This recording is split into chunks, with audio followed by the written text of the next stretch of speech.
Ashamaa harka fuune nagaan koo kan jaallaf kan kabajaa bakka jirtanitti isin haa ga'u. Warroonni maatii kiyyaa naaf hin taane yuutuubiin kiyya Margituu Oromoo yuutuub jedhaan seenaatu sabskiraayib naa godha. Maatii kiyyaa naa ta'a, maatii yookiin faamilii naa ta'a.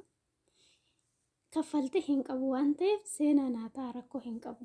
Dadhabbiin hin gaafatu. Warri maatii kiyyaa naa taatan immoo asumaan galatooma. Galanni keessan bilisummaa haa ta'u. Arra siyaasni maali? Nama arrabsuun maali? Waan jedhurraati waan gabaabduu qabadhee dhufeera. Jalqaba hanga xumuraatti na caqasaan affeerraa kooti. Dhaggeeffadhaa. Siyaasni maali? Siyaasni nama arrabsuu miti. Siyaasni nama xiqqeessuu miti. Sinii galaane siyaasni yaadaan wal mo'uu. Feetummoo amta feetu hin moota. Malee siyaasaaf harraba maaltu wal keessa fide? Dhaggeeffadhaa. Akkuma beekamu hayyoonni keenya dheengadda. Hayyoonni keenya guyyaa darbe hidhamtoota siyaasaa keenya warra lagannaa nyaatarra jiran gaafachuu deeman turan. Deemanii gaafatanii akkuma ba'anii fuula feesbuukii isaanii irratti nu maxxansanii turan. Achii booda maal jettan? Ati ustaazii maayiti? Ustaaza keessan, sheeka, qeesa keessan, maanguddoo keessan, hayyoota keessan akkamittiin eeskeerra keessanii sakaan ati ustaaza maaliit? Ati sheeka maayiti? Ati qeesa maayiti? Jettaniitu harrabsaa turtan. Warroonni paartii biltsiginnaa giddartanii jechuudha. Walumaa galatti warra Abiyyi giddartanii jechuudha. Abiyyi giddarte maaliif akka giddartu bari? Jawaar jibbitu maaliif akka jibbitu bari? Inni Jawaar hin giddaru. Inni walumaa galatti dhamstoota siyaasaa kan giddarus kan Abiyyi hin giddartanis waan giddartaniif adda baafadhaa beekaa.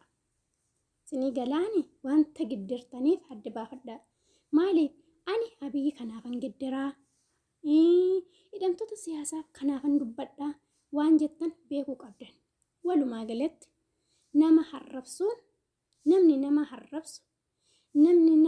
harrabsu waanuma keessa hin jiru jechuudha. Walumaa galatti namuma gatii hin qabne, nama faayidaa hin qabne, nama sammuunsaa waa'ee harrabaa malee wanta biraa yaaduu hin dandeenye walumaa galatti.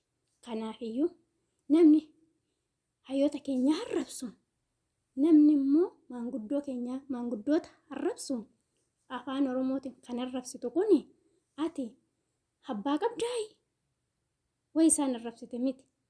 Ati abbaa kan kee arrabsite jechuudha.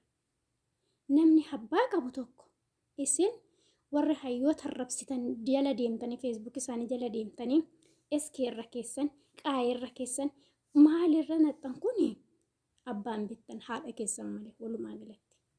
Nama haadha isaa malee abbaa isaa hin beekne. Waa feete ta'e, qarree ta'e, qeerroo ta'e, kan abbaa kee arrabsite jechuudha. Kanaafiyyuu siyaasaa fi harrabsoo maaltu wal keessa fide? Tokko miti. Siyaasni maaliif akka giddarte? Walitti dhuftanii yoo ati maaliif Abiyyiin giddarte? Ati maaliif hidhamtoota siyaasaa giddarte? Maaliif Daawud Ibsaa jaallattan? Maaliif immoo Jawaar hin jaallattan? Maaliif Jawaar hin jibbitan? Maaliif akka jaallattu? Maaliif akka jibbitan? Addaan baasaa beekaa. Walumaa galatti nama harrabsu beekumsa miti. Beekaa miti namni nama harrabsu nama waaf hin tolle, nama keessa hin tolle. Achitti warreen isaan jala deemtanii boossansi maali? Maaliif jala deemtanii boossoo?